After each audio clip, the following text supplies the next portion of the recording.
The scent of sea salt and pine lingered in the air as Emily Parker passed through the wrought-iron gates of the estate. Her hands trembled slightly as she clutched the worn leather suitcase that had once belonged to her grandmother. At 23, she could never have imagined that this moment, this decision to accept this job, would change every fiber of her being.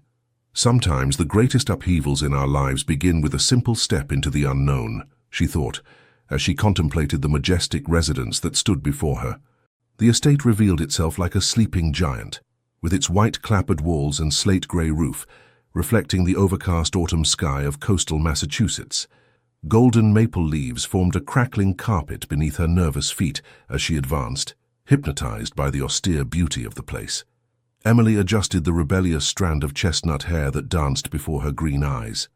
She had been hired as an art restorer, a rare opportunity for a young graduate of the Rhode Island School of Design, with no connections in the elitist world of auctions and private collections. All she knew about her employer amounted to a name, James Richardson, and a reputation for coldness in business and social isolation. The white gravel crunched under her steps as she approached the entrance. The golden afternoon light caressed the ancient stones, revealing centuries of New England history etched into their veins. Emily paused for a moment, breathing deeply the air laden with pine and history. Three qualities defined her deeply: an insatiable curiosity for forgotten stories, an unwavering loyalty to those she loved, and a vulnerability carefully masked by an appearance of strength. Orphaned of her mother at 15, she had forged an emotional armor that rarely allowed others to see her vulnerabilities. Her father, a literature professor at Boston University, had raised her in the love of arts, but also in a modesty that made her doubt her place in the world she dreamed of exploring. The heavy oak door opened before she even reached the portico. An elderly man with stooped shoulders and a benevolent gaze appeared, dressed in an impeccable uniform. "Miss Parker, I presume. I am William, butler to the Richardson family for 37 years. We've been expecting you." His voice had the texture of worn velvet, reassuring and authentic. He stepped aside to let her enter a vestibule of impressive proportions, where local marble conversed with century-old wood paneling. "Will Mr. Richardson be—" she began, but her question hung suspended in the fresh air of the hall. "Mr. Richardson will meet you this evening. In the meantime, allow me to show you to your quarters and the library where you'll be working." She followed William through a maze of corridors with New England hardwood floors, breathing in the effluvia of beeswax and suspended time. Each step resonated like a promise. Each turn revealed a new beauty fixed in stone and time.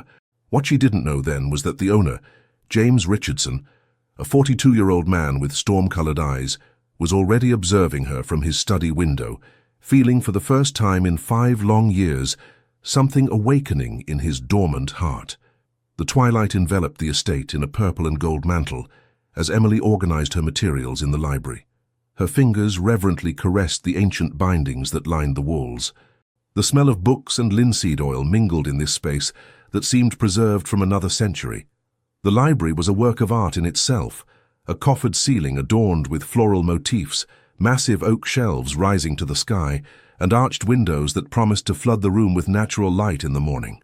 In a corner, near the limestone fireplace, rested the paintings she would have to restore, 17 preciously wrapped canvases awaiting her expertise. The sound of footsteps echoed in the corridor, a slow and measured rhythm that made Emily straighten.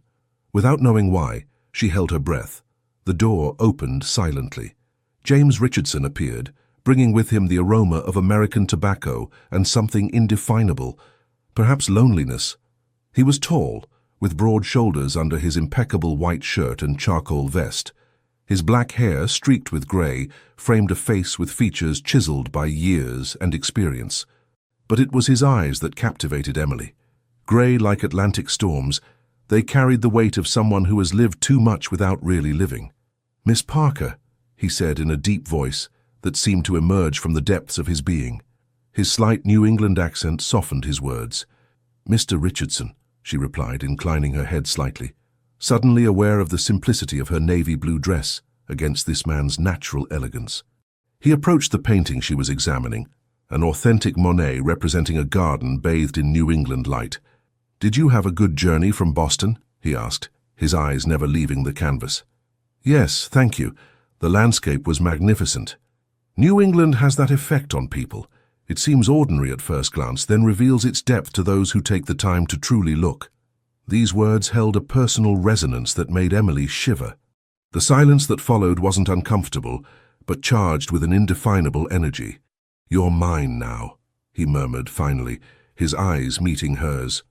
Seeing her surprised expression, he clarified, "I mean, your time, your skills, for the next 6 months." His words didn't convey possession, they expressed relief. He explained that she was the only restorer who had accepted the challenge of recovering the collection that had belonged to his ex-wife, Elizabeth. Emily shivered, not from fear but from an inexplicable emotion upon perceiving the raw pain in his eyes. "These paintings are more than works of art to you, aren't they?" she dared to ask, surprised by her own boldness. A rictus that could have been a smile crossed his face. "Perceptive, Miss Parker. These paintings are the last witnesses to a story I failed to preserve. But I won't bore you with that tonight." He headed toward an inlaid secretary desk and pulled out a leather-bound folder. "Here's the complete inventory, with the history of each piece. I've had the blue room prepared for you. It offers the best morning light for your sketches. William mentioned you like to draw upon waking." Emily blushed slightly, surprised he had taken the time to inquire about her habits. "Thank you for the consideration, Mr. Richardson." "James," he gently corrected. "We'll be spending a lot of time under the same roof. Formalities seem excessive." When he left the room a few minutes later, Emily realized she had been holding her breath. Something about this man evoked both the strength of an impregnable fortress and the fragility of a painting cracked by time, a contradiction that awakened her curiosity and reactivated her restorer's instinct. She approached the window, observing the garden of salt spray roses bathed in the silver moonlight. Below, a solitary figure, James, walked slowly among the maple trees, his silhouette etched against the starry sky like a figure from Caspar David Friedrich, romantic and tormented. "What broke your heart to the point of transforming you into a guardian of a past you cannot release?" she thought, already sensing that this mission would far exceed the simple restoration of paintings. The weeks flowed by with the regularity of an old metronome. Each morning, Emily rose with the dawn, welcomed by the golden light filtering through the silk curtains of the blue room. Each day, she immersed herself in the world of pigments, solvents, and brushes as fine as eyelashes, working meticulously on the impressionist canvases that gradually revealed their former splendor under her expert fingers.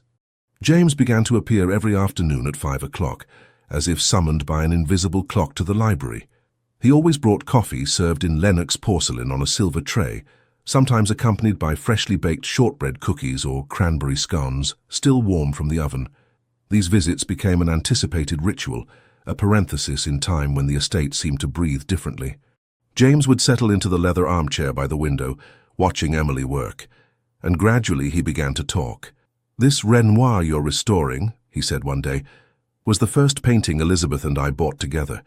We found it in a small gallery in Newport, on a day when the nor'easter wind was so strong it seemed it would carry away the rooftops." He would tell stories about each painting, and Emily noticed how his voice softened when speaking of the wife who had left him 5 years earlier, departed for San Francisco without explanations, leaving only a cold letter and the art collection she had so loved. One particularly warm October afternoon, while Emily worked on a delicate Sisley depicting a bridge over the Charles River, James remained silent longer than usual. "Why restore these paintings now?" Emily asked, breaking the silence. "After 5 years?" James slowly turned his cup between his long fingers, contemplating the amber liquid as if seeking answers within it. "Because I'm beginning to forget her face," he finally confessed, his voice barely louder than a whisper. "I wake sometimes no longer remembering the exact curve of her smile, the precise shade of her eyes. These paintings are the only things that still bear the imprint of our moments together." The silence that followed was heavy with unspoken words. Emily felt a strange pain in her chest. Was it compassion or something more complex? She didn't dare analyze it. "Art preserves what memory cannot retain," she said softly. "That's why we restore, not to erase time but to honor what deserves to persist." Their eyes met, and for the first time Emily saw a glimmer of appreciation in James's grey gaze, not for her technical talent, but for her understanding. That evening, she made a discovery that upset the fragile equilibrium they had established. While carefully removing the frame from a 19th-century landscape to treat discoloration, another painting fell from the back, where it had been hidden, an unfinished portrait. It was Elizabeth, painted with evident tenderness, a slender woman with chestnut hair, high cheekbones, and eyes of such an intense blue they almost appeared violet in certain lights. When James entered at 5 o'clock the next day, the portrait was placed on an easel near the window. He stopped short, the tray wavering dangerously in his hands. "How—" he began, unable to finish his sentence. "It was hidden behind the corot," Emily gently explained. "I didn't mean to be intrusive, but it needed air. The canvas was beginning to mold." James slowly set down the tray and approached the portrait, like one approaches an injured animal, with caution and reverence. "I painted it myself," he confessed, his hand hovering above the canvas without touching it. "During a summer in Newport, months before she left. I never had the courage to finish it after she departed." For the first time, Emily saw him truly vulnerable, no longer the distant estate owner, but a man confronted with the tangible remnants of his grief. "You have a gift," she said sincerely, "the way you captured the light in her eyes." "I was an architect before taking over the family business," he replied with a shrug that attempted to minimize his talent. "Drawing was my first passion." A bold idea germinated in Emily's mind. What if we finished it together?" she proposed.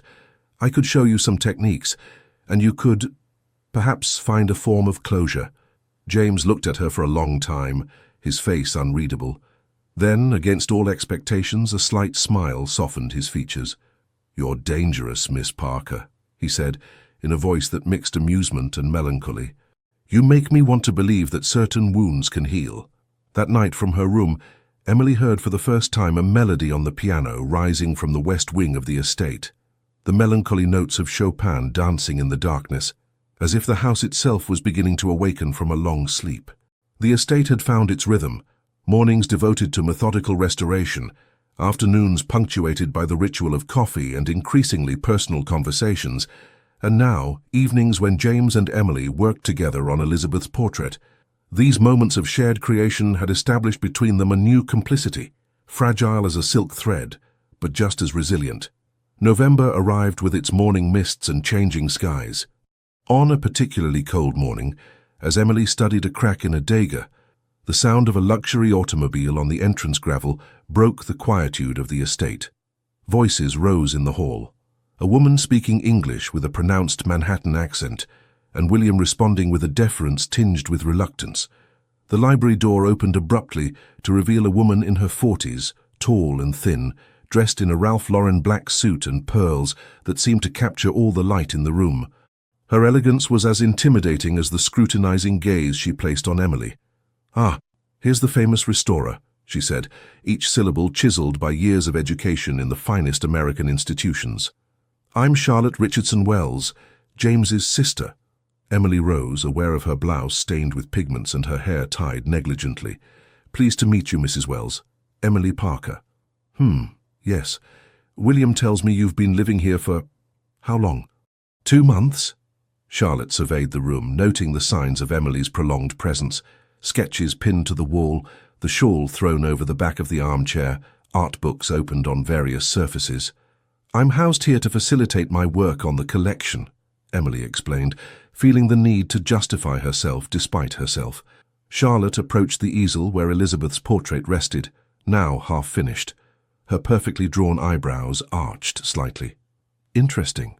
I didn't know restoration involved completing James's works." There was in her voice an insinuation that brought color to Emily's cheeks. Before she could respond, James appeared at the door, his expression shifting from surprise to controlled irritation upon seeing his sister. "Charlotte, what an unexpected visit." "Unexpected? I called yesterday." "Didn't your butler relay the message?" she replied, kissing her brother on both cheeks with an affection that seemed more protocol than sincere. James's gaze briefly rested on Emily, as if silently apologizing. "We can talk in my study." "Certainly.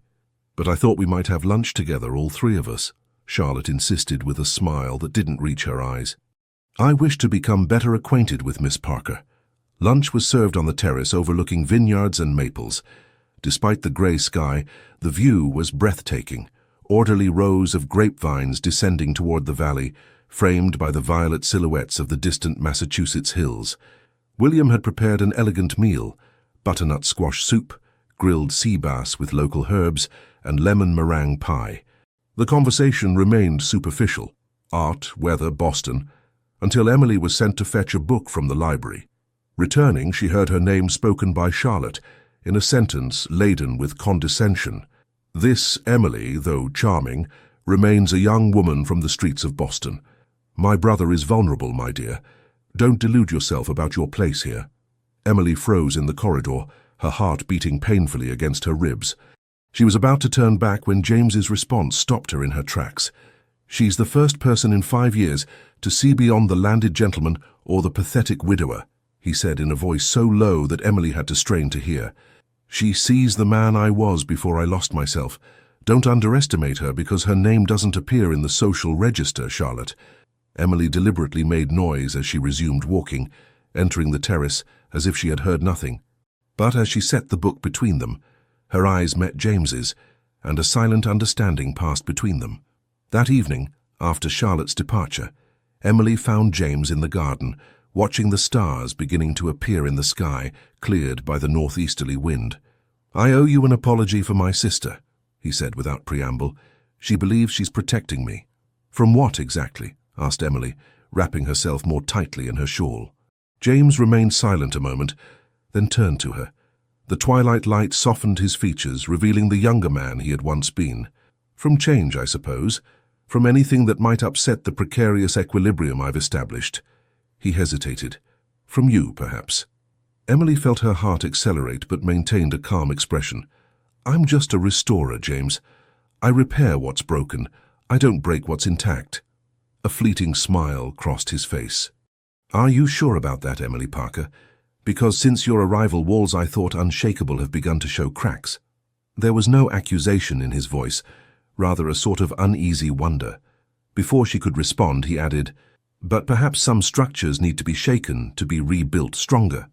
That night, looking from her window at the estate lights reflected in the garden fountain, Emily felt for the first time the weight of social difference as a tangible abyss.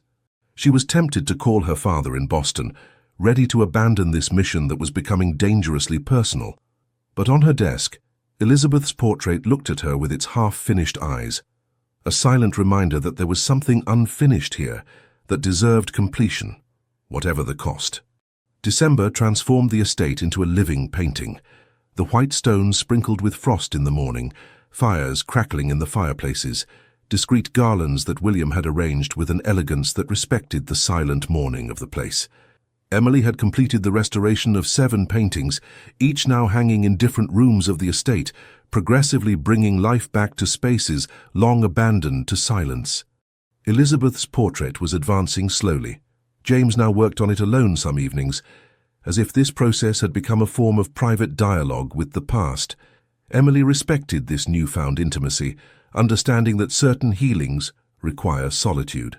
One afternoon, as icy rain beat against the windows, Emily was searching for a work on gilding restoration techniques in the library.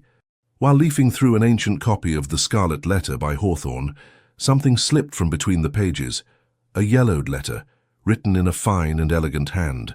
The letter was addressed to "My dear Henry" and signed, "Your devoted Margaret." The paper had the soft texture that only time can confer. Emily was about to replace it in the book when the recipient's surname caught her attention. Henry Richardson.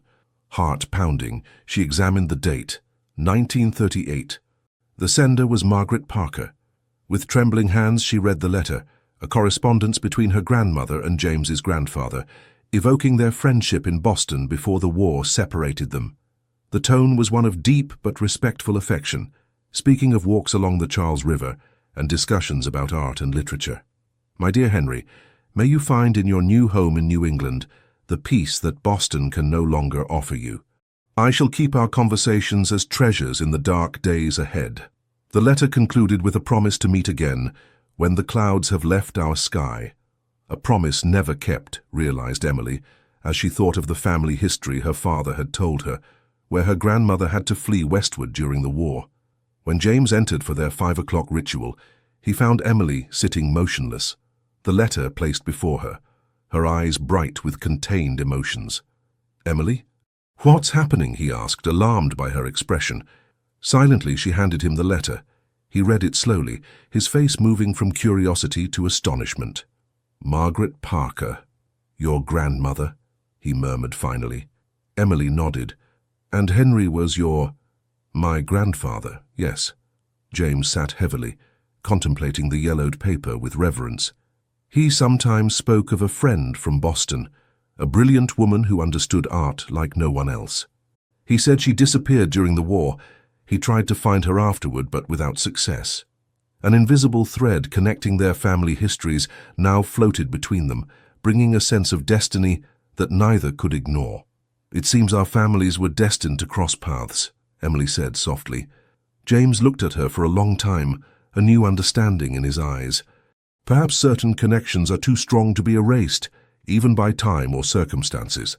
This discovery changed something fundamental in their relationship. The distance imposed by their social differences seemed to diminish, replaced by a sense of shared heritage, as if their paths had always been destined to converge in this New England estate. The next day, James took her to a part of the estate she had never visited, the East Wing, closed for years. Equipped with flashlights, they explored rooms where white sheets covered the furniture like silent ghosts. "I thought to renovate it one day," explained James, his voice resonating in the empty spaces. "To make it a gallery, perhaps. But after Elizabeth left, I couldn't find the motivation." Emily approached a window and cleaned the dust from the glass, revealing a spectacular view of the maple forests that extended to the horizon. The winter light transformed the landscape into a watercolor of blues and grays. "It would be magnificent," she said sincerely, "a space where art could dialogue with this landscape." James approached, looking over her shoulder. His proximity was both comforting and disturbing. "What if we did it?" he proposed suddenly. "If we gave this space a new purpose?" Emily turned to face him, surprised by the new enthusiasm in his voice. "What do you mean?" "I don't know exactly yet," he admitted. "But for the first time in 5 years, I want to build something, not just preserve ruins." This conversation marked a decisive turning point. James began making plans, contacting architects, imagining a new life for this abandoned wing of the estate. Emily watched him come alive in this creative process, as if the letter had unlocked a door long closed in his heart. But amid this renaissance, a new obstacle loomed on the horizon. One evening, bringing documents to James in his study, Emily heard a telephone conversation that stopped her in her tracks. "Yes, Mr. Blackwell. No, I understand the implications. Yes, she's still at the estate. No, I haven't yet signed the divorce papers." Emily's heart stopped. Elizabeth wasn't his ex-wife, only his separated wife. This revelation instantly transformed the dynamics of their nascent relationship, brutally reminding Emily that James's past wasn't simply a memory to restore, but a legal reality still present. She silently deposited the documents on a console in the corridor and withdrew to her room, her heart heavy with unanswered questions and feelings she didn't yet dare to name. January brought with it a biting cold that insinuated itself into the ancient stones of the estate, defying even the generous fires that burned in the fireplaces. Emily was now working on one of the most precious pieces in the collection, a Renoir depicting a pensive young woman on a New England terrace, with colors so vibrant they seemed to capture light itself. Since her discovery regarding James's marital status, a subtle distance had installed itself between them. Their conversations remained cordial but more reserved, as if an invisible boundary had been drawn. James seemed to sense this withdrawal but didn't question it, respecting the new emotional perimeter she had established. On a frigid morning, as Emily meticulously examined the Renoir under her special magnifying glass, she noticed something that froze her professional blood, tiny bubbles forming under the paint surface, a sign of deterioration that was rapidly progressing. Excessive humidity, perhaps due to temperature fluctuations in the ancient estate, threatened to irreparably destroy the work. "William," she called, the urgency in her voice making the butler come running. "I need emergency heaters, dehumidifiers, and contact Mr. James immediately." The hours that followed were a race against time. Emily improvised a crisis workshop in the library, transforming the large table into an emergency laboratory. When James arrived, having rushed back from a meeting in Providence, he found Emily absorbed in a delicate operation, her sure hands working with absolute concentration. "What's happening?" he asked, alarmed by the emergency setup. "Accelerated deterioration," she replied without raising her eyes from the canvas. "Humidity has penetrated beneath the paint layer. If we don't intervene immediately, the pigments will detach from the support." James approached, his face reflecting a sincere concern, not for the financial value of the work, Emily realized, but for what it represented emotionally. "What can I do?" he asked simply. "Hold this lamp exactly at this angle," she indicated, grateful for this offer of practical help rather than questions or reproaches.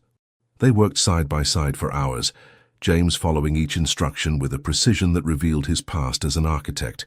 William brought hot chocolate and cookies that exhaled an aroma of cinnamon, but they grew cold, forgotten in the intensity of the moment. Night had long fallen when Emily finally straightened, her back protesting after 17 hours bent over the canvas. Her eyes burned with fatigue, and her hands were stained with pigments and special oils. "It's stabilized," she announced, her voice hoarse from having spoken and drunk too little. "We've arrested the degradation process. Tomorrow I can begin the real restoration." James gently set down the lamp and massaged his shoulders. His normally impeccable hair was disheveled, and his white shirt bore traces of blue pigments. "You're extraordinary," he said simply, his gaze expressing an admiration that far exceeded the professional framework. Emily tried to stand, but her numbed legs gave way beneath her. James caught her instinctively, his strong arms stabilizing her against him. The unexpected contact created a moment of shared vulnerability.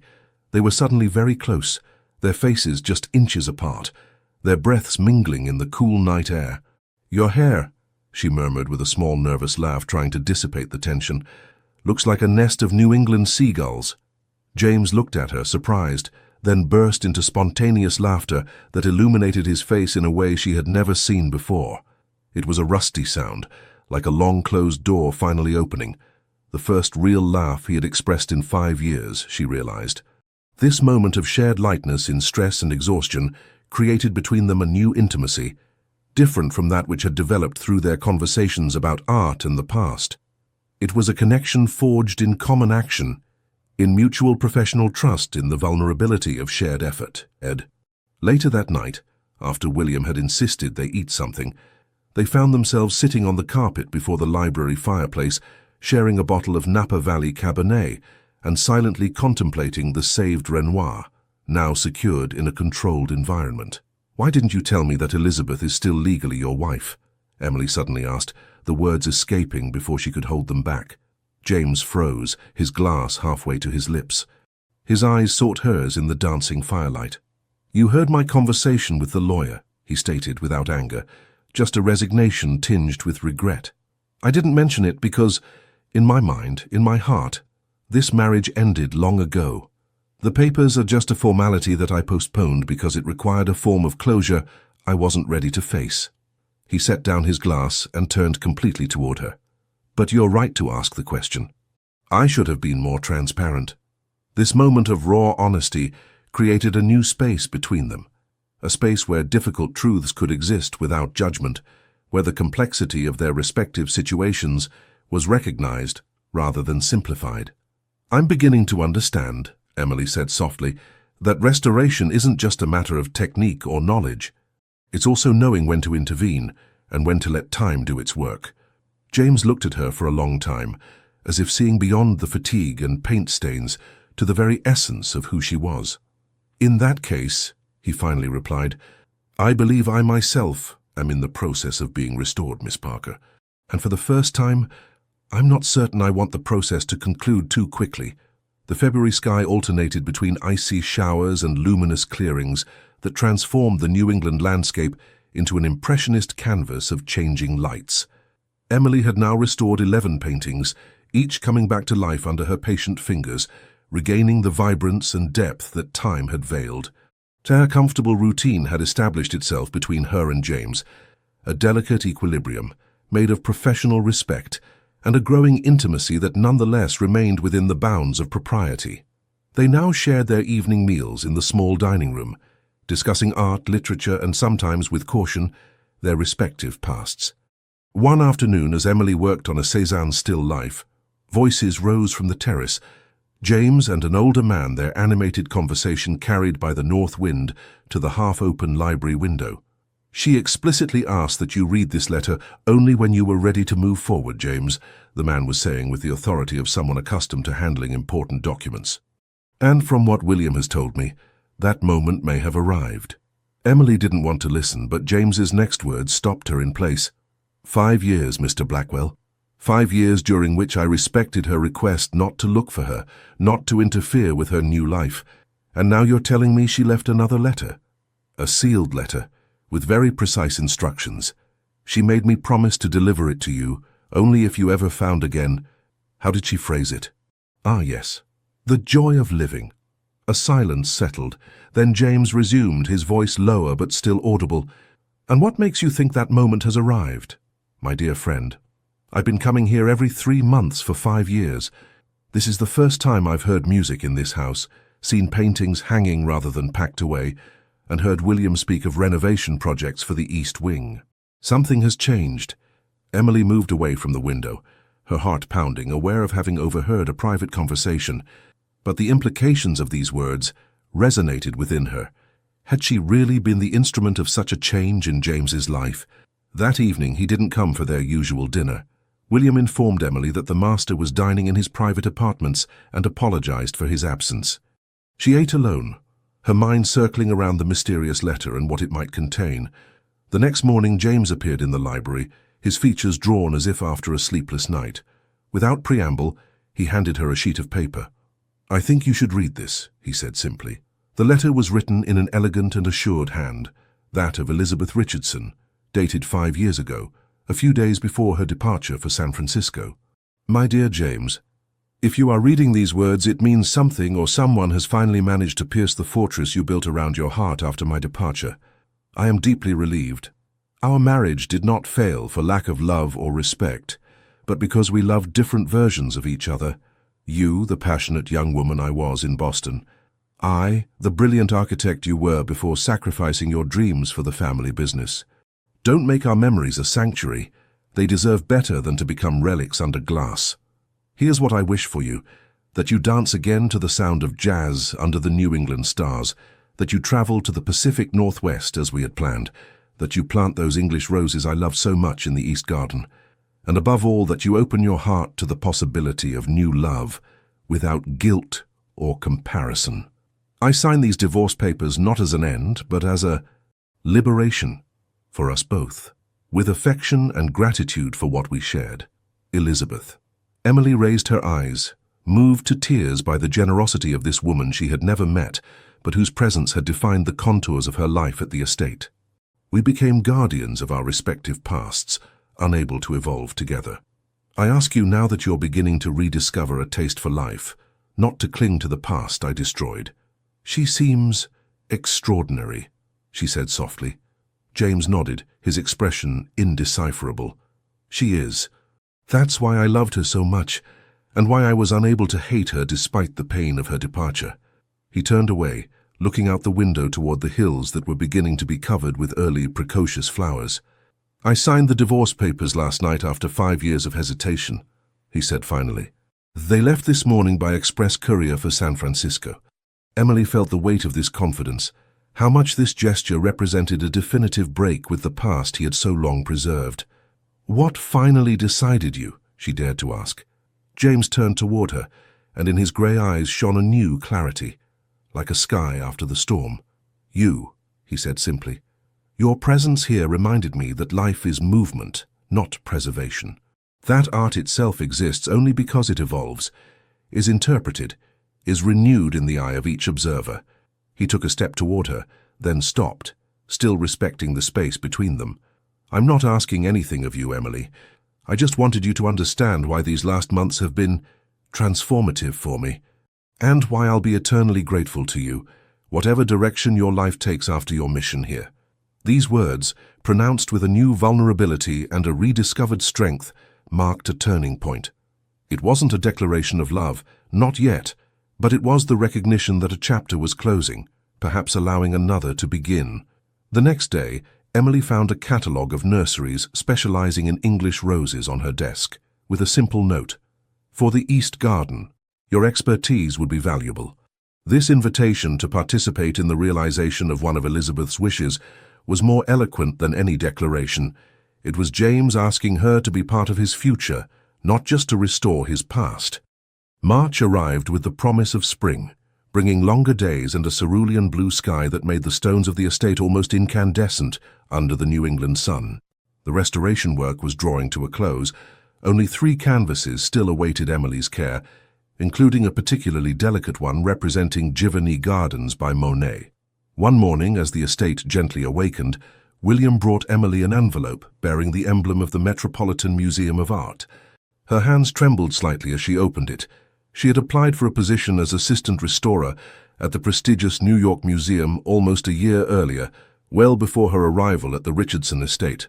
The letter, signed by the director of the restoration department himself, was a formal offer for a coveted position, a professional recognition she had always dreamed of. The position would begin in 3 weeks, well before the planned end of her contract with James. Emily remained motionless on the sunny terrace, the letter in her hands, her mind in turmoil. It was the opportunity of a lifetime, the kind of professional recognition that would open all doors in her field. But accepting meant leaving the estate, leaving James, well before the agreed-upon term, leaving this place that had become unexpectedly a home. All day she worked mechanically on the Monet, her mind elsewhere, torn between professional ambition and emotional attachment. At 23, did she have the right to prioritize nascent feelings at the expense of her career? Or should she seize this unique opportunity, even at the risk of losing what was developing between James and her? At dinner, she showed him the letter, unable to keep this secret despite her inner confusion. James read it carefully, his expression moving from surprise to pride, then to a veiled resignation he tried to mask. "It's an exceptional recognition," he finally said, returning the letter with a smile that didn't quite reach his eyes. "You amply deserve it." "I haven't accepted yet," replied Emily, scrutinizing his face for a reaction. "My contract here isn't finished, and the final restorations are crucial." James delicately set down his wineglass and looked at her directly. "Emily," he said softly, using her first name with an intimacy that made her shiver, "I will never be the one who asks you to sacrifice your professional future. You're too talented for your gifts to remain confined to a private estate, however beautiful it may be." The nobility of his reaction intensified her inner dilemma. She would have almost preferred that he ask her to stay, that he openly express his desire to keep her near him. "And if I wish to stay?" she asked, her voice barely louder than a whisper. James looked at her for a long time, as if trying to memorize every detail of her face. "Then I would tell you that the estate and its paintings will always be here, but that an opportunity like the Metropolitan Museum might not present itself again."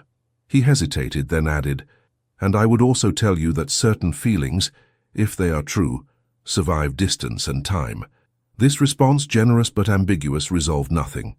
Emily spent a restless night, sleep eluding her as she weighed her options, alternately imagining her life in New York, surrounded by world masterpieces, and here, in this estate where she had found much more than a simple job. In the morning, exhausted but resolute, she found James in the East Garden, where the first roses they had planted together were just beginning to bud. He was studying plans for the renovation of the East Wing, the morning sun illuminating his profile. "I've made my decision," she announced without preamble. He straightened, his expression carefully neutral. "And what is it?" "I'll accept the Met," she began, noting how his shoulders imperceptibly slumped. "But not now. I wrote to them this morning to request a 6-month postponement. Time to properly complete my commitment here, and to clarify certain things."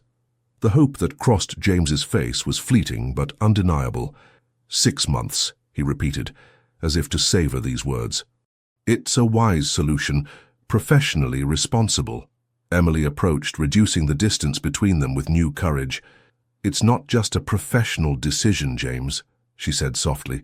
"I'm not ready to leave this estate. Not yet."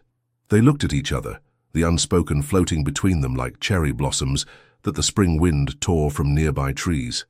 "And after these 6 months?" he dared to ask. "After? We'll see if what we feel is strong enough to survive the distance between New York and New England. I need this certainty before—" She didn't finish her sentence, but her gaze said everything words couldn't express. James nodded slowly, understanding the wisdom of this approach. At 42, with a broken marriage behind him, he respected her need for caution, her desire not to sacrifice her independence for emotions that might prove ephemeral. 6 months, he repeated, this time with a smile that reached his eyes. Just enough time for these roses to bloom fully.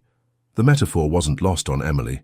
Some things couldn't be rushed, neither roses nor art restoration, nor the blossoming of deep and lasting feelings. This decision, this compromise between reason and emotion, created between them a new space, a possible future they could build together, stone by stone, as the estate itself had been erected through the centuries to endure. April unfurled over New England a spectacle of colors, fields of scarlet azaleas contrasting with the tender green of new vines, early cherry blossoms timidly pointing their stems toward a capricious sky. But the beauty of the New England spring also carried its dangers. The north wind blew with rare intensity, and violent storms accumulated on the foothills of the Berkshires. Emily had completed the restoration of 14 paintings, leaving only the most precious, a self-portrait by Berthe Morisot of inestimable value, both financially and sentimentally. It was Elizabeth's favorite painting, the one she contemplated each morning while taking coffee on the East Terrace. That evening, James had left for Newport, where he was to meet an architect specializing in the restoration of historic buildings to discuss plans for the East Wing. Emily dined alone in the small dining room, listening to the wind that howled around the estate, making the century-old shutters groan. William entered, his usually impassive face betraying an unusual concern. "Miss, the forecast announces a violent storm tonight. We've secured the exteriors, but some parts of the East Wing's roof are fragile. Mr. Richardson has called to say he won't be able to return tonight. The roads are already flooded toward Portsmouth." Emily nodded, a hint of concern arising in her. "Thank you, William. Is there anything I can do?" The butler hesitated. "Perhaps verify that the artworks in the library are well protected. I'll ensure all windows are closed." He had barely left the room when lightning rent the sky, immediately followed by a deafening thunderclap that made the glasses on the table tremble. The lights flickered, then went out completely, plunging the estate into almost total darkness. Emily made her way by feel toward the kitchen, where she found William already busy lighting antique lanterns. "The emergency generators should activate within a few minutes," he explained, handing her a copper lantern. "But these Berkshire storms can last all night." Armed with her lantern, Emily headed toward the library. The flickering light created dancing shadows on the walls, giving life to the motifs of ancient tapestries in an almost unsettling way. The library, normally so welcoming, now seemed mysterious and slightly threatening in this moving penumbra. She had just finished covering the paintings with protective covers when the sound of breaking glass resonated somewhere in the East Wing. Then a cry from William, not of pain but of alarm. "Fire! Fire in the East Wing! The lightning must have struck the tower!" Emily's heart stopped. The East Wing, where not only antique furniture was stored, but also the already restored paintings, including Elizabeth's portrait that James had finally completed with such emotion. Without thinking, she dashed toward the spiral staircase that led to the condemned wing. Smoke was already infiltrating under the sealed door that separated the two parts of the estate. William appeared behind her, trying to restrain her. "Miss, it's too dangerous. I've called the fire department. They'll be here in 20 minutes. But Emily couldn't wait. "The paintings, William." "The entire restored collection is there." Before he could protest further, she had unlocked the heavy door and slipped into the smoky corridor. The heat hit her like a wall, and the acrid smoke burned her eyes, but she continued to advance, guided by the faint light of her lantern and her knowledge of the place. The main gallery, where the paintings had been temporarily hung, was still spared from the flames that were devouring the roof of the adjacent tower. Emily rushed to the wall where Elizabeth's portrait hung, taking it down with care despite the urgency. One by one she began gathering the most precious paintings, carefully stacking them near the door. William, despite his 70 years, joined her, his loyalty to the estate and its master prevailing over prudence. Together they formed a chain, transporting the artworks toward the relative safety of the main wing. They had just saved the last Degas when an ominous cracking sounded above them. Emily looked up to see a massive oak beam, blackened by fire, beginning to give way. "William, out!" she shouted, pushing the butler toward the door. He stumbled forward, clutching the small painting to himself at the moment when the beam began its fatal descent.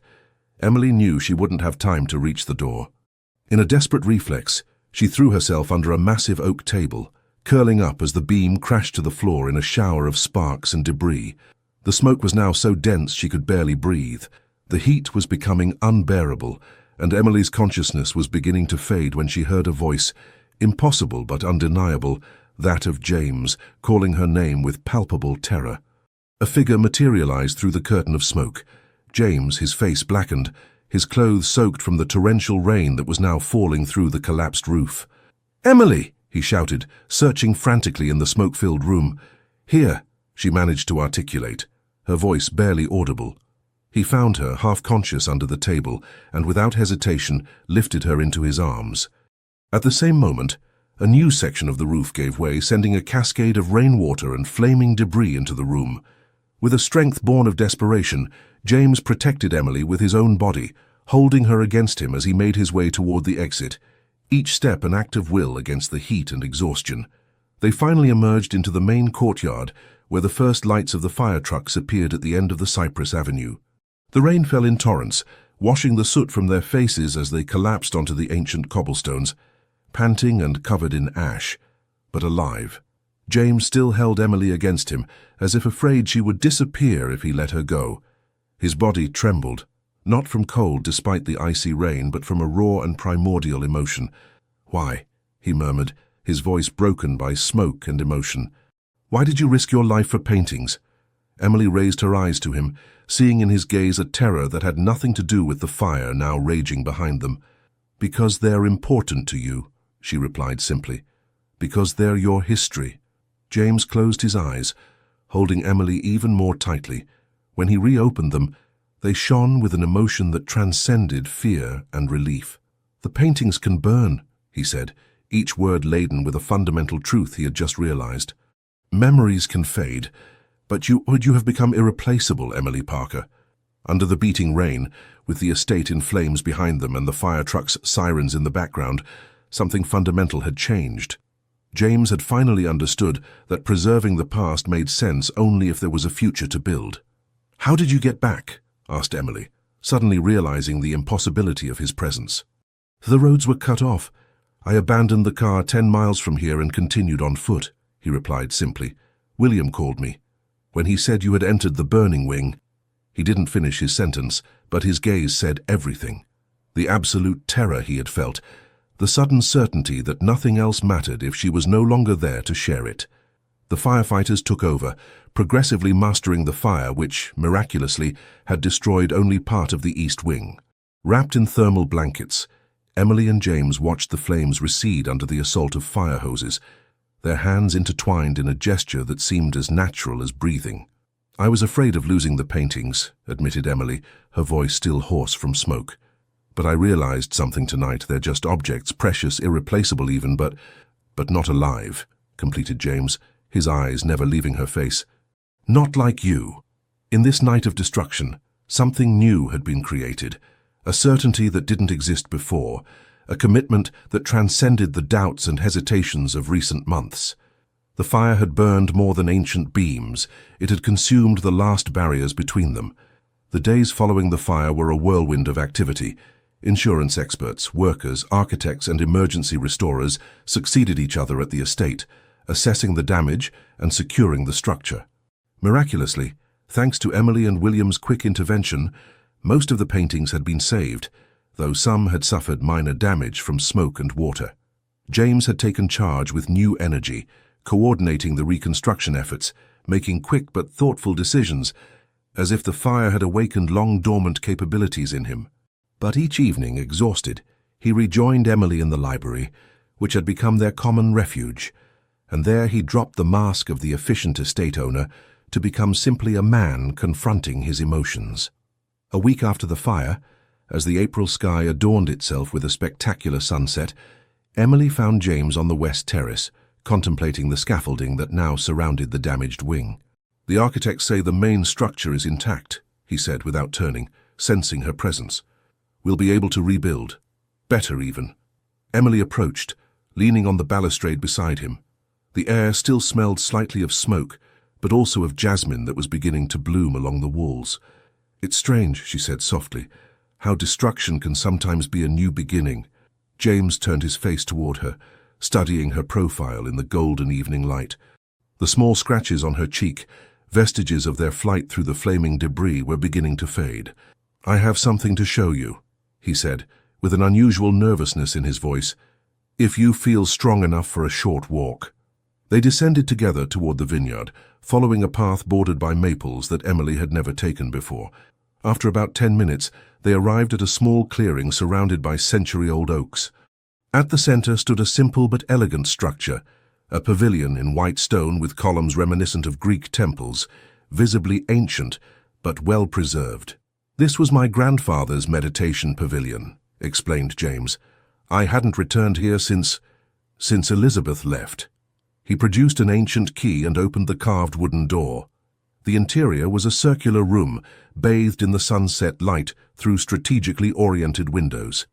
Shelves covered with books and sketchbooks surrounded a central walnut desk. "This is where I came to draw, before taking over the family business," said James, his voice tinged with nostalgia. "This is where I conceived my first architectural projects." Emily toured the room, reverently touching objects that told the story of a James she had never known.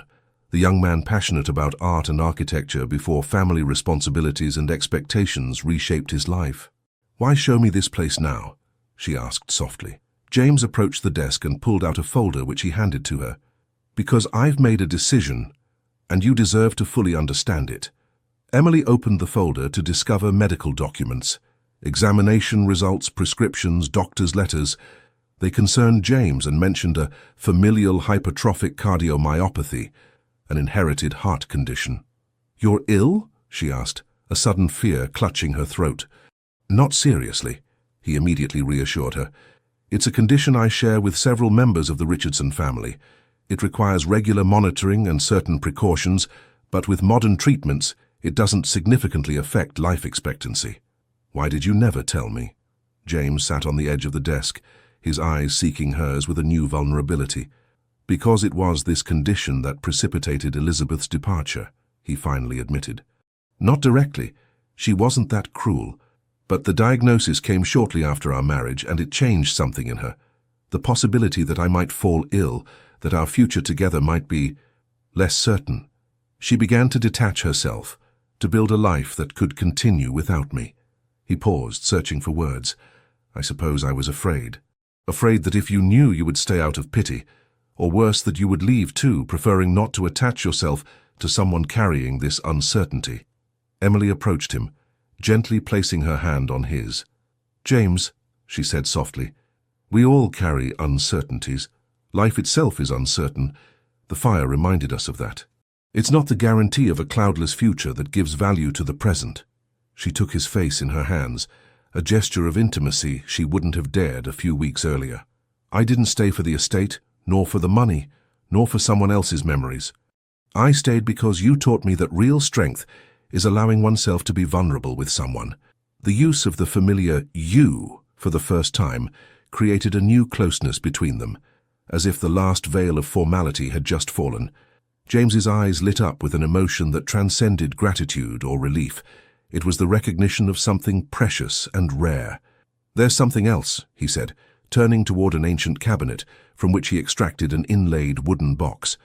While workers were securing the structure after the fire, they discovered something in a collapsed wall, a secret compartment containing documents no one had seen for generations. He opened the box, revealing papers yellowed by time, property deeds, correspondence, sepia photographs. These documents reveal that this domain originally belonged to the Parker family, your family, Emily. It was sold under duress during the Depression in unjust circumstances. Emily remained speechless, assimilating this unexpected revelation. Fragments of family stories told by her father, suddenly took on new meaning. References to a lost New England estate, the melancholy that sometimes crossed her father's gaze when the region was mentioned.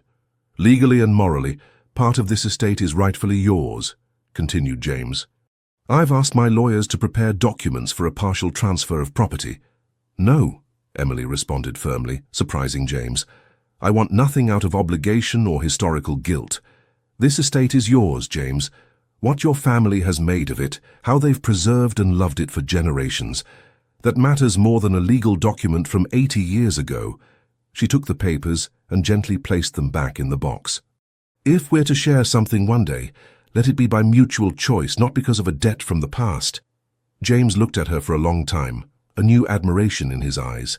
This refusal, this quiet but firm integrity, confirmed what he felt for her, a respect that went well beyond attraction or even affection. "Then what would you say to sharing a future?" he proposed, his voice barely louder than a whisper. "Not immediately, not abandoning your professional dreams, but perhaps building something together, at your pace, on your terms." He approached, reducing the space between them until she could feel the warmth of his body, see the tiny wrinkles at the corners of his eyes, witnesses to a life fully lived despite its sorrows. "I love you, Emily Parker," he said simply. "Not as a replacement for what I've lost, but as an entirely new beginning." In the golden light of the pavilion, surrounded by books and drawings that told the story of a man who had momentarily lost his way, they sealed this declaration with their first kiss, sweet, hesitant, then increasingly confident, just as their relationship itself had evolved. When they finally separated, the sun had almost completely disappeared, giving way to a purple sky where the first stars were beginning to appear. The uncertainty that had inhabited Emily these past months had transformed into a quiet clarity.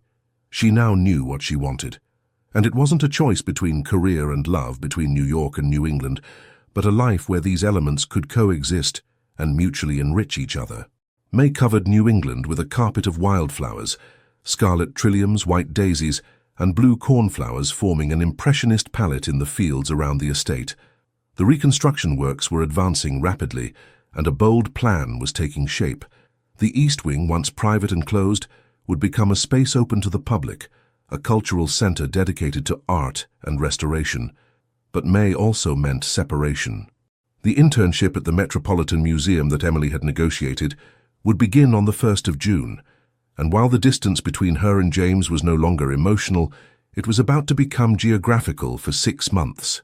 6 months, repeated James, helping her prepare her luggage, is nothing compared to the eternity we have ahead of us. Emily smiled, touched by this new confidence. The man who feared abandonment a few months earlier was now asserting with serenity that their love would survive this temporary separation. "Will you come to New York?" she asked, carefully folding a dress he had given her, a creation in lavender silk that recalled the New England fields. "As often as the works allow me," he promised, "and you'll return for weekends when you can.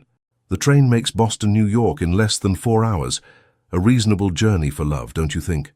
This lightness, this ability to joke about their impending separation, testified to the path they had traveled. The eve of her departure, they organized a small party in the garden newly planted with English roses that were just beginning to bud. William had prepared a New England feast, clam chowder fragrant with thyme, grilled sea bass with fennel, and of course lemon meringue pie, which had become Emily's favorite dessert. Under paper lanterns swaying gently in the evening breeze, James handed her a small package wrapped in tissue paper. "So you can take a bit of New England with you to New York," he said, as she delicately unwrapped it. Inside was a leather-bound notebook, its pages filled with charcoal sketches, the estate seen from different angles, the gardens, the surrounding hills, and most touching of all, several portraits of her captured in the moment. Emily working on a painting, reading in the library, laughing in the garden. "It's magnificent," she murmured, moved to tears by the delicacy of the gift. "You've rediscovered your talent." "Thanks to you," he replied simply.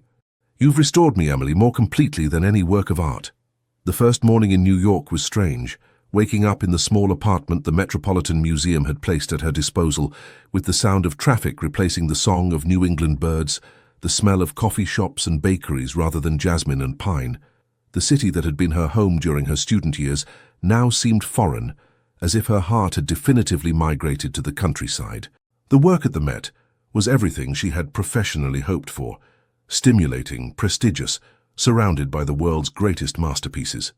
Her colleagues, initially intimidating with their decades of experience, quickly recognized her exceptional talent and innovative approach to restoration.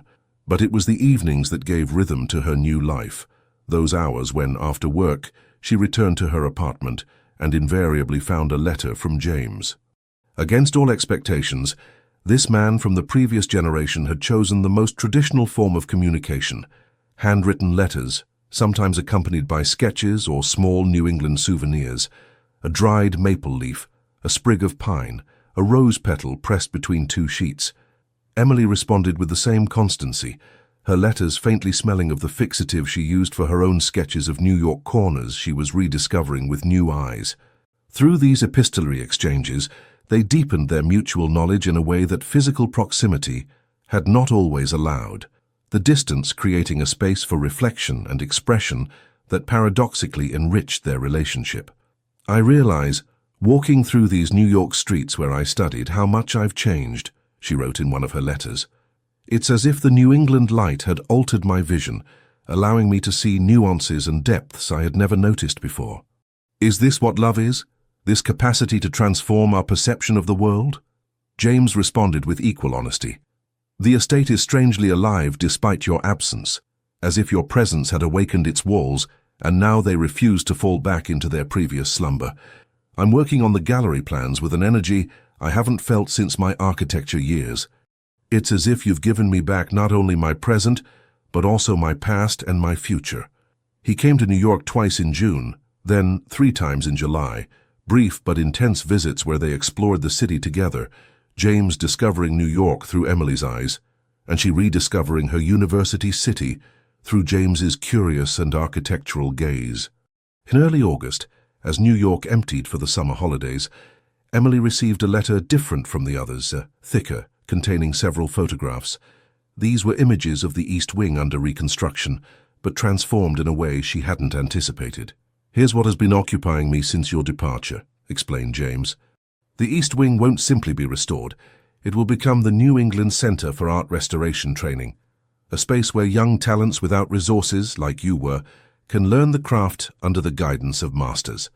I've already secured funding commitments from several collectors, and the National Endowment for the Arts has expressed interest in a partnership."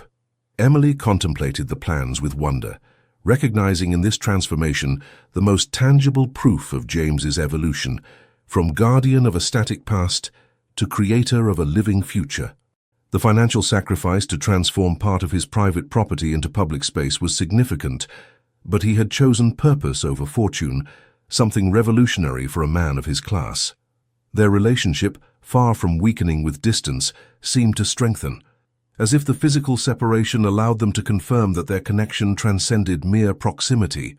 Sunday evening phone calls became a ritual as precious as the 5 o'clock coffee had been at the estate, an anchor in their week, a reminder that despite separation, their lives remained intertwined. One weekend in September, Emily returned to the estate to supervise the installation of a cutting-edge climate control system in the future training center. She was amazed by the transformation, not only of the buildings, but of James himself. He seemed younger, more energetic, as if the project had rejuvenated his spirit and body.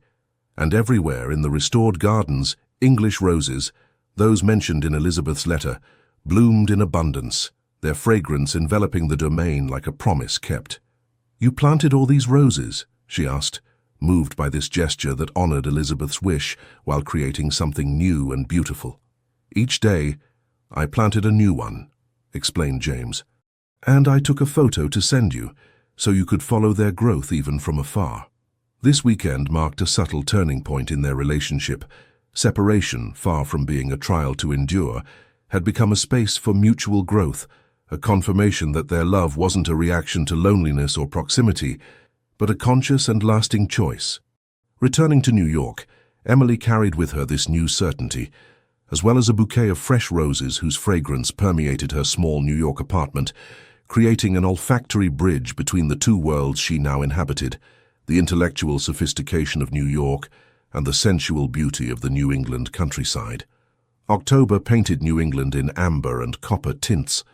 The vineyards around the estate turned red and gold, and the first morning mists wrapped the hills in an ethereal veil that slowly dissipated under the still warm sun of the southern autumn. At the Richardson estate, preparations were in full swing for the inauguration of the Art Restoration Training Center, planned for November.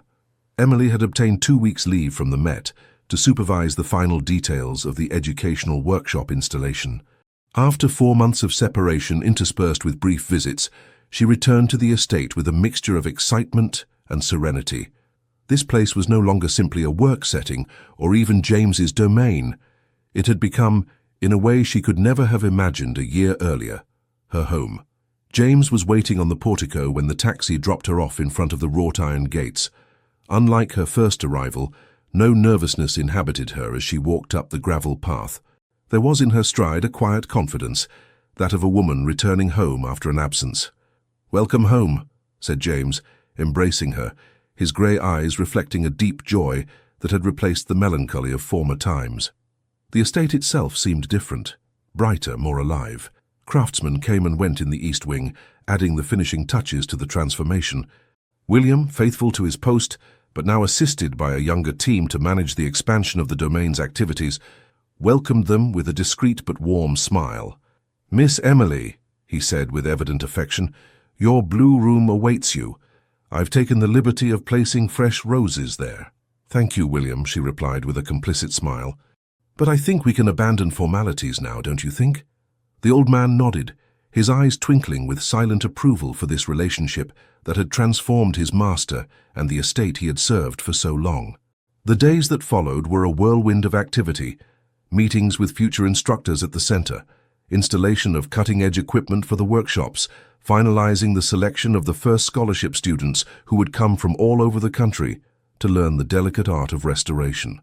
Emily immersed herself in these preparations with passion, aware that this project embodied a perfect fusion of her professional skills and personal vision.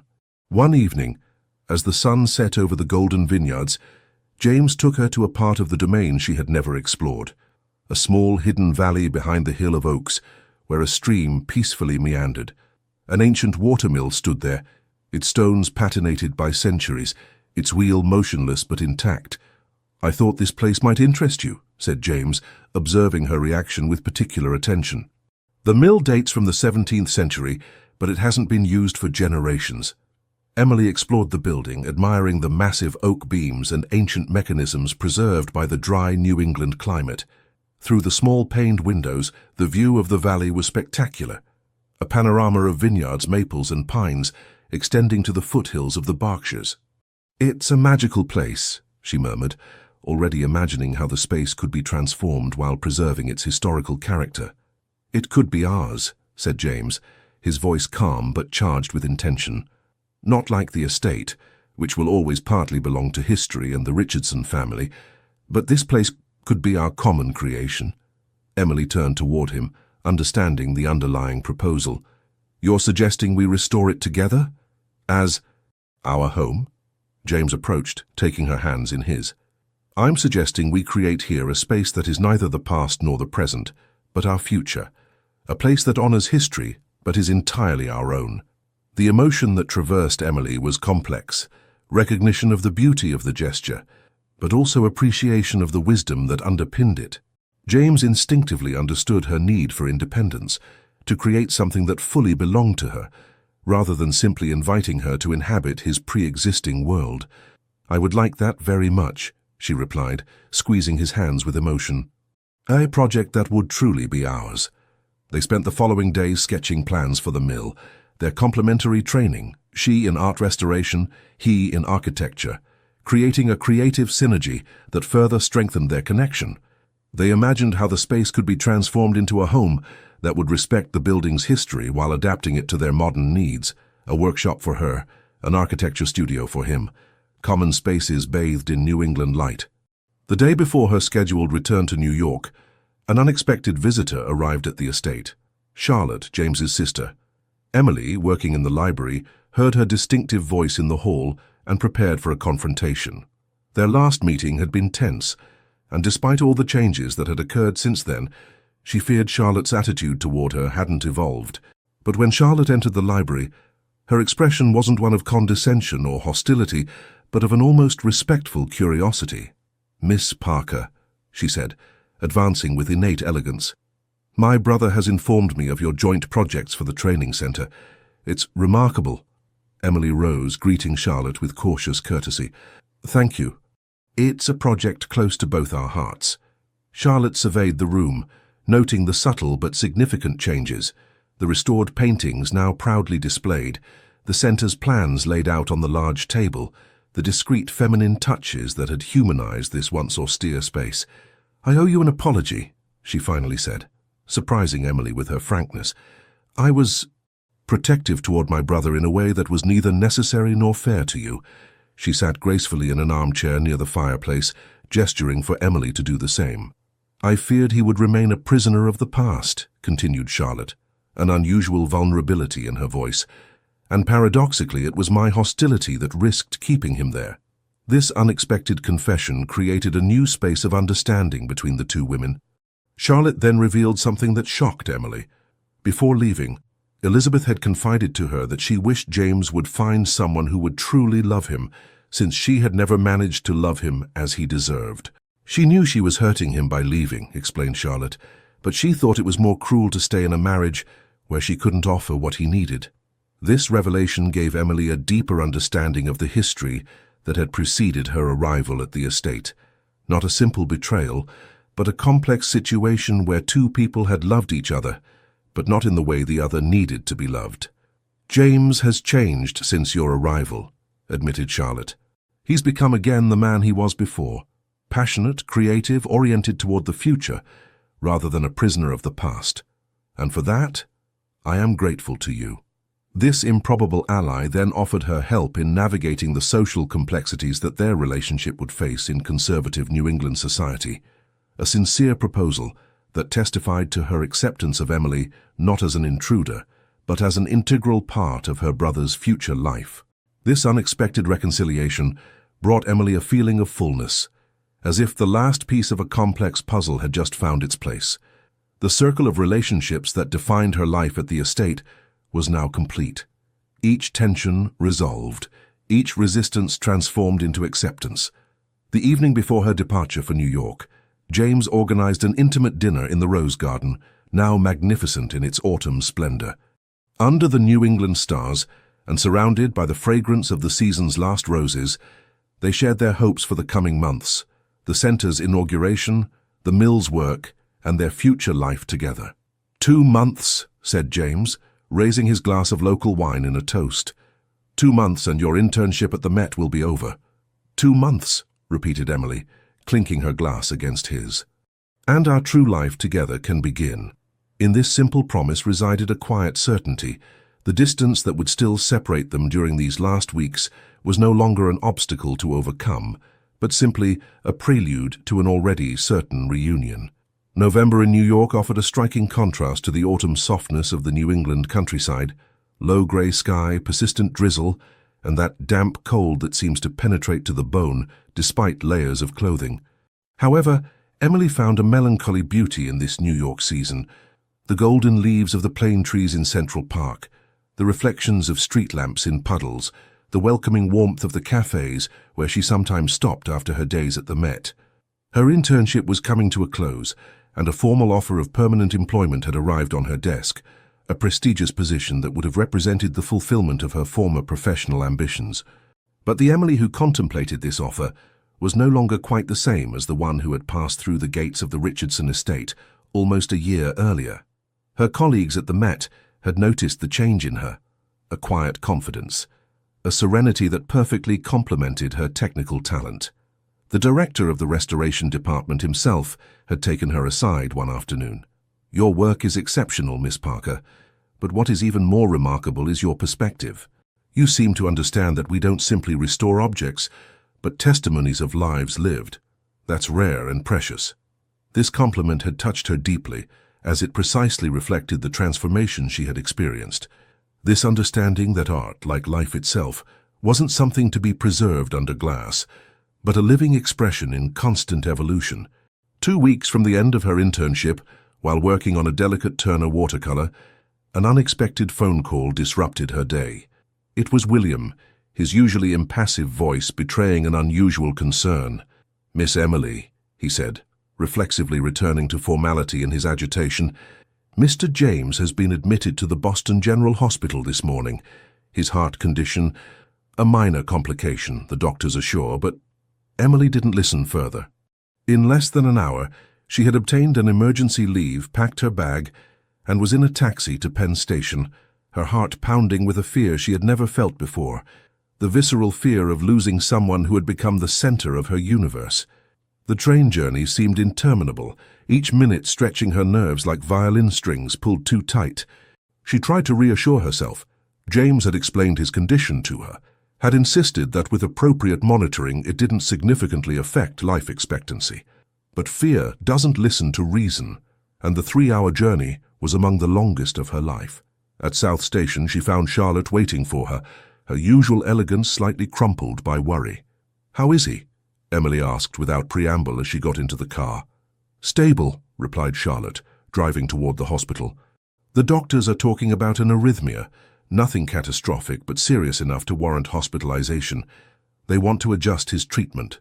In the car, Charlotte explained that James had felt palpitations and dizziness that very morning, while supervising the final preparations for the center's inauguration. He had minimized the symptoms, but William, vigilant and perceptive as always, had insisted on calling an ambulance. At the hospital, they found James in a private room, his complexion paler than usual but his eyes lighting up at the sight of Emily. "You shouldn't have come," he said, a smile immediately contradicting his words. "It's just a small treatment adjustment." Emily approached the bed, taking his hand with a tenderness mixed with firmness. "If you think I'd stay quietly in New York while you're here, you know me very little, James Richardson." This observation drew a laugh from the patient, followed by a slight grimace when the heart monitor beside the bed emitted an irregular beep. "Easy with the humor," interjected a doctor entering the room. "Mr. Richardson needs calm for the next 48 hours. Doctor Mitchell, a renowned cardiologist in the region, explained the situation to them with reassuring clarity. James's condition wasn't aggravated, but recent stress related to the center project and certain medication errors had provoked this episode. With a treatment adjustment and a few days of rest, he could return home. "The inauguration," began James, but the doctor raised an authoritative hand. "The inauguration can wait a week or two. Your heart, however, deserves your immediate attention." When the doctor left the room, Charlotte excused herself to go find coffee, leaving Emily and James alone. A silence laden with emotions settled between them. "I was afraid," Emily finally admitted, her fingers intertwined with James's. "So afraid that I understood something essential." "What?" he asked softly. "That I don't want this separation anymore, even temporary. That my place is where you are, whether in New York, New England, or elsewhere." She pulled from her bag an envelope, the Met's offer, and placed it on the bedside table. "I received this last week, a permanent position in the restoration department. Once, it was my ultimate dream." James watched her attentively, his expression indecipherable. "And now, I know it's just a workplace, not a life.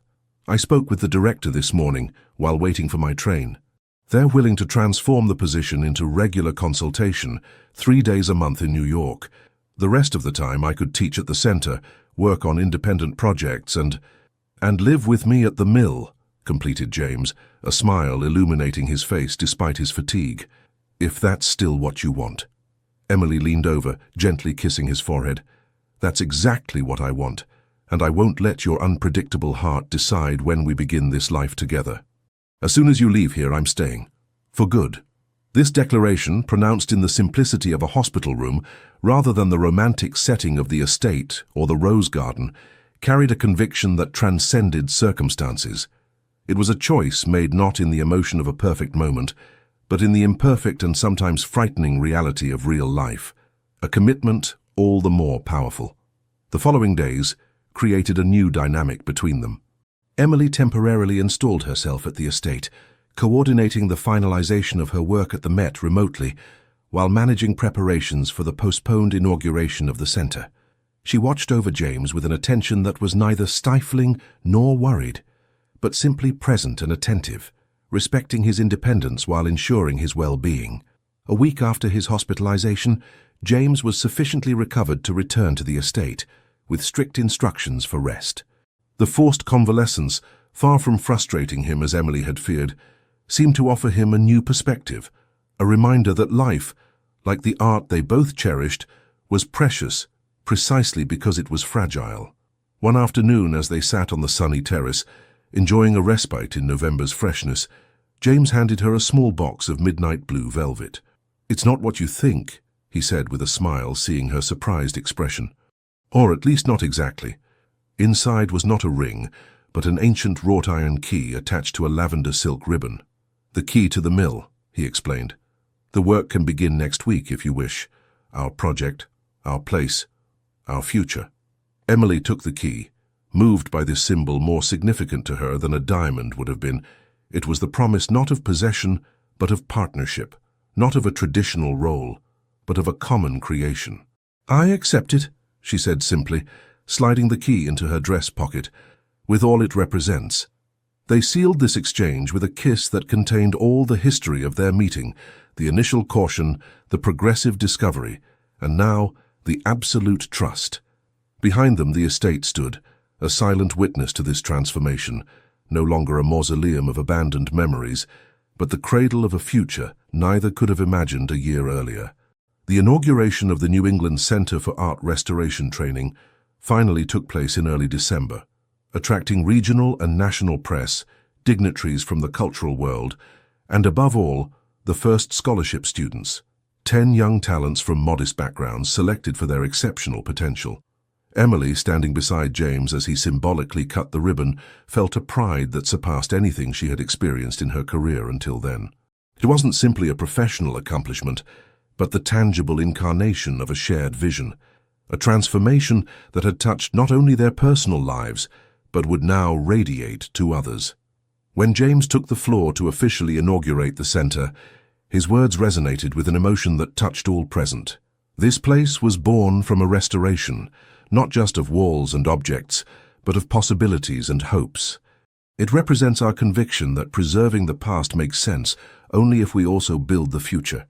His gaze met Emily's, and in this moment of silent connection, both knew that these words applied as much to their personal history as to the project taking life around them. Spring had returned to New England even more resplendent than the previous year. The cherry trees in bloom formed pink and white clouds on the hills, and in the valley, the small stream that once fed the mill sang, swollen by April's rains. The New England sky, of an almost unreal blue, reflected in the new windows of the restored mill, now transformed into a dwelling that perfectly embodied the harmony between history and modernity. Emily and James had moved in a month earlier, once the essential work was completed. The golden stone building preserved its rustic charm on the exterior, but the interior had been entirely reimagined. Open spaces bathed in light, ancient beams preserved but complemented by contemporary materials, a workshop for Emily under the north skylight, and for James an architecture studio in the old millstone room, its large arched windows offering a spectacular view of the vineyards and maples.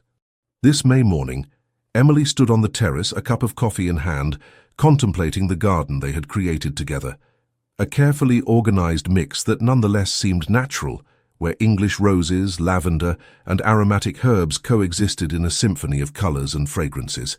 She wore a simple pale blue linen dress, her hair now longer gathered in a loose chignon, a few strands escaping to dance in the light breeze. A year had passed since her arrival at the Richardson estate, a year that had transformed every aspect of her life in a way she could never have anticipated. At 24 now, she had found a balance that once seemed impossible to her, between professional passion and personal fulfillment, between independence and deep connection, between her New York roots and her new life in the New England countryside. The Art Restoration Training Center was prospering beyond their hopes. The first class of students was flourishing under the guidance of Emily and other instructors recruited from across Europe. 2 days a week, she taught at the center, sharing her expertise and passion with young talents who reminded her of her own journey. 3 days a month, she went to New York for her consultations at the Met, bringing to the prestigious museum a perspective enriched by her New England experience.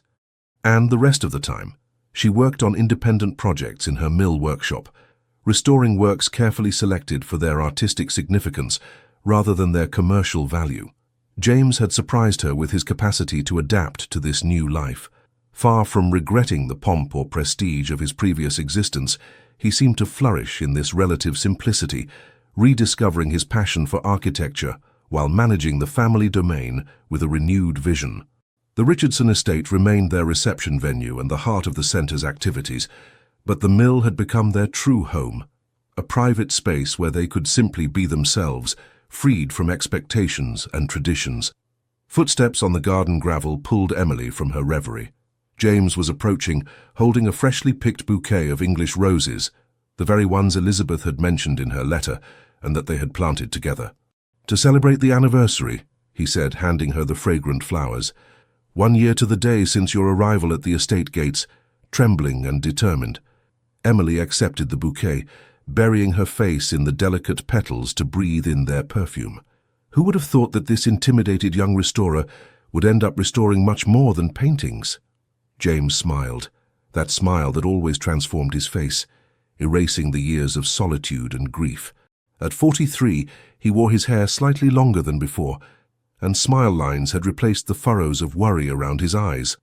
"I have a surprise for you," he announced, taking her hand to guide her toward a part of the garden surrounded by a boxwood hedge that concealed it from view from the terrace.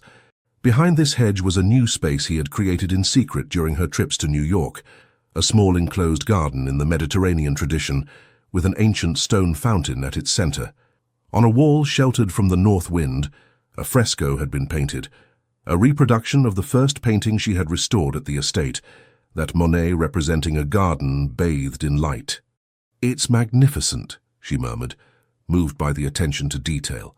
The plants were exactly those represented in the original painting, creating a dialogue between art and life that perfectly summarized their story.